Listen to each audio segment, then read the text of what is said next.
The launch of State of Decay 2 is coming up really quick, and there are some key things you might want to know before diving in. Today on gameranx, here are 10 things you need to know about State of Decay 2.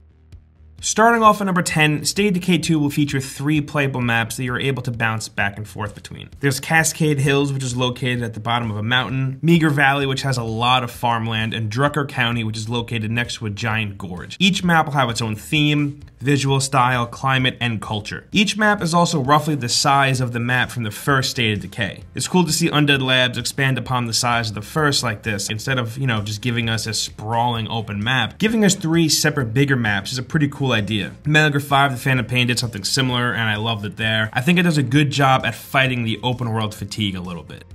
Moving on to number 9, State of Decay 2 will feature over 40 different vehicles, and seeing that the map is a bit bigger this time around, getting around with a car is going to be very important. But they're also good for taking down zombies as well. They work great with mowing down smaller groups of smaller zombies, and you can also open the car door to whack zombies with.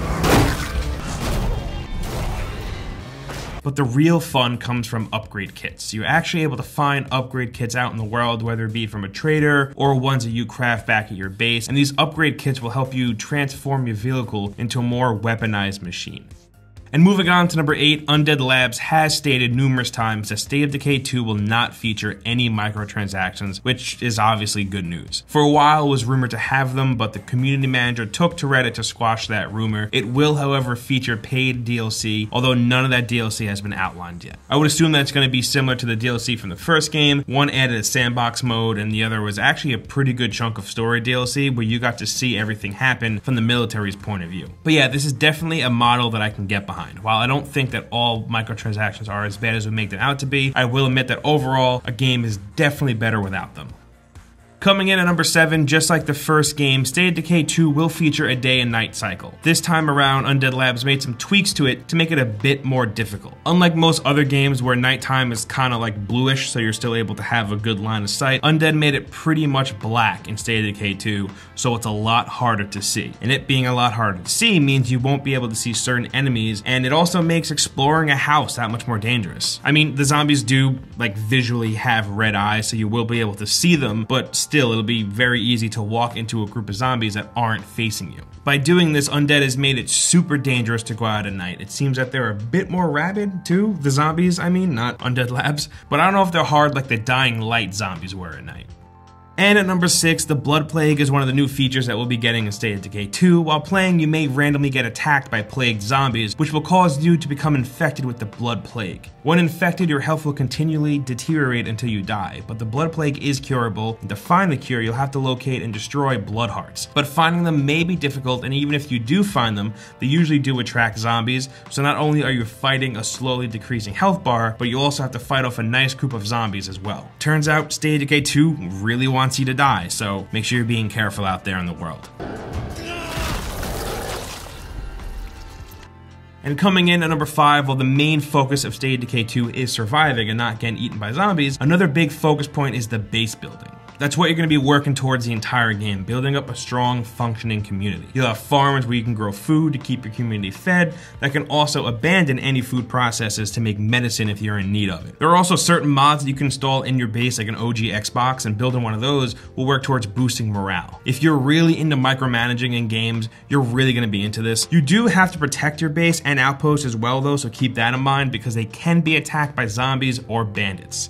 Bases aren't the only things you'll be working towards building up though, which brings us on to number 4. While we're on the topic of base building and micromanaging, we should talk about the different characters you'll be playing as. First off, characters are procedurally generated, and the game also makes use of permadeath, so when you lose one of these characters, they're gone for good. Each character being procedurally generated means you'll always have characters that play differently. For instance, you could have a character who has asthma, and having asthma means your stamina is limited. Or you could have a character who's just overall better at fighting than others. It helps to ensure that every player has a different experience as well. Sticking with the same character for a long time is also beneficial. Eventually, the community will see them as leaders or heroes, which provide certain stat boosts. But you have to be careful not to do something that causes that character to die, because if that happens, they're gone for good, and all of that work was for nothing. And at number 3, I'd say my personal biggest issue with the first State of Decay, and I'm sure most people will agree with me here, is that it was lacking co-op, which was a bummer because it was a perfect co-op game. But thankfully, Undead Labs heard us all crying, and they've decided to add it into State of Decay 2. It will feature 4-player drop-in, drop-out co-op, although it is a bit more limited than we would like. It doesn't work like Ghost Recon Wildlands where players can split up and do whatever they want. Here, they're actually kind of on a leash and you can't travel too far from each other. So you can't split up to take on an objective from two different sides, and you can't split up to defend your base from being overrun when out on a mission. So while all of that is kind of a bummer, we do at least have 4-player co-op, even if it's in its most basic form.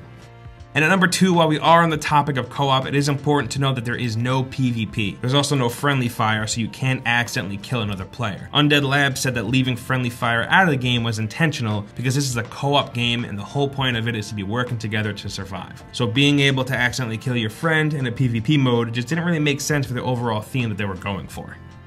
Finally, at number 1, let's get some housekeeping out of the way. First off, State of Decay launches on May 22nd, 2018 on Xbox One and PC. This is going to be available on Xbox Game Pass on the day of release if you do have that, and it's also going to be a Play Anywhere title. So if you purchase it on Xbox or PC digitally, you'll be able to play it on both platforms, and it also supports cross-save. It will have Xbox One X support, it will output at 4K, although we still don't know if it's native 4K, and it will also have HDR support. There's a regular $30 edition, a $50 edition that comes with a copy of the first game, some DLC, and it releases 4 days early. Then there's an $80 edition that comes with a zombie mask, a steelbook, and some other physical goodies, but it doesn't come with a copy of the game because that's a thing that happens now.